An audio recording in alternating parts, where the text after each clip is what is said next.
যাতে স্মুথলি আসতে পারে। যেহেতু সেই দিন কোনো যানবাহন থাকবে না এক্সেপ্ট আমাদের রিক্সা ছাড়া, তো সেই রিক্সাগুলো যাতে পর্যাপ্ত ভারে আমাদের প্রত্যেকটি ঘরে ঘরে যারা বয়োবৃদ্ধ নারী রয়েছে, বয়োবৃদ্ধ বাবা মারা রয়েছে, প্রত্যেককেই যাতে সুন্দরভাবে তারা ভোট কেন্দ্রে নিয়ে আসতে পারে এবং ভোট দেওয়ার পরে যাতে আবার সুন্দরভাবে পৌঁছে দিতে পারে, সেই বিষয়গুলো নিয়ে ইতিমধ্যে আমি আমার প্রায় 137টি কেন্দ্র, 63টি প্রতিষ্ঠান রয়েছে, সেই প্রতিষ্ঠানেরগুলো যাদেরকে দায়িত্ব দেওয়া হয়েছে প্রত্যেকেই তারা দায়িত্বগুলো পালন করলে ইনশাল্লাহ আমরা আশা করি যে আমাদের প্রত্যেকটি ভোট কেন্দ্রেই ভোটারদের স্বতঃস্ফূর্ত অংশগ্রহণ আমরা ইনশাল্লাহ নিশ্চিত করতে পারবো।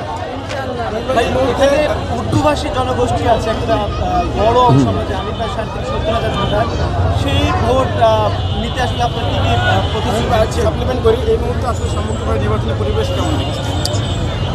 যেটি বিষয় হচ্ছে যে আপনারা সকলেই অবগত রয়েছেন 1991 সালে আমাদের সাবেক প্রধানমন্ত্রী, আমাদের বাংলাদেশের তিনবারের সাবেক সফল প্রধানমন্ত্রী, গণতন্ত্রের মাতা দেশনেত্রী বেগম খালেদা জিয়া যখন রাষ্ট্র পরিচালনার দায়িত্বভার গ্রহণ করেন, তিনি এসেই সবার আগে আমাদের এই উর্দুভাষীদের বাংলাদেশের নাগরিকত্ব প্রদান করেছিলেন। এবং সেই থেকে আমরা দৃঢ়ভাবে বিশ্বাস করি আমাদের এই উর্দুভাষী সকল ভোটাররা তাদের বিএনপির প্রতি, ধানের শীষের প্রতি তাদের একটি আলাদা ভালো লাগা, একটি সম্মান রয়েছে। এবং আমি ইতিমধ্যে আমার সেই সকল উর্দুভাষীদের প্রত্যেকটি ঘরে ঘরে আমি গিয়েছি, তাদের সাথে কথা বলেছি এবং তাদের নির্বাচনের আগে তাদের যে এলাকাগুলোতে যে টুকটাক যে সমস্যাগুলো ছিল সেই সমস্যাগুলো আমি আমার সামর্থ্য অনুযায়ী তাদের সমাধান করার চেষ্টা করেছি।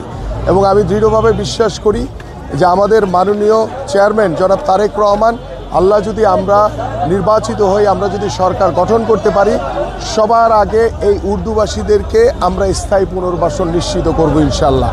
এবং তাদের কাছে এবং সবার আগে এই স্থায়ী পুনর্বাসনের বিষয়টি আমি আমার পরিকল্পনার ভিতরে রেখেছি।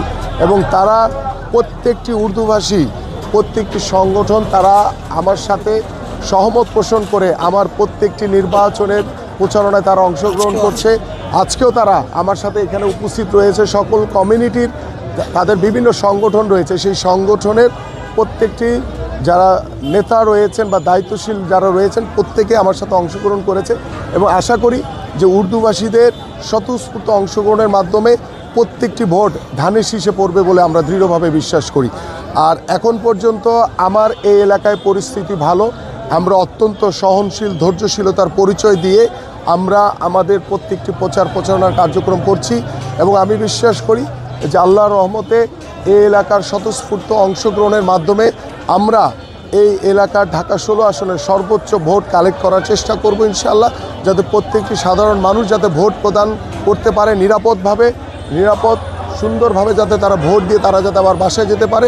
এবং আমরা সতর্ক রয়েছি, আমাদের আইন শৃঙ্খলা বাহিনীও সতর্ক থাকবে ইনশাআল্লাহ, যে আমরা সকলেই যাতে একটি সুষ্ঠু ভোটের মাধ্যমে আমরা আমাদের আগামী 12 তারিখ আমাদের যে ত্রয়োদশ জাতীয় সংসদ নির্বাচন সেটি যাতে আমরা অনুষ্ঠিত করতে পারি। কিন্তু এখানে দু একটি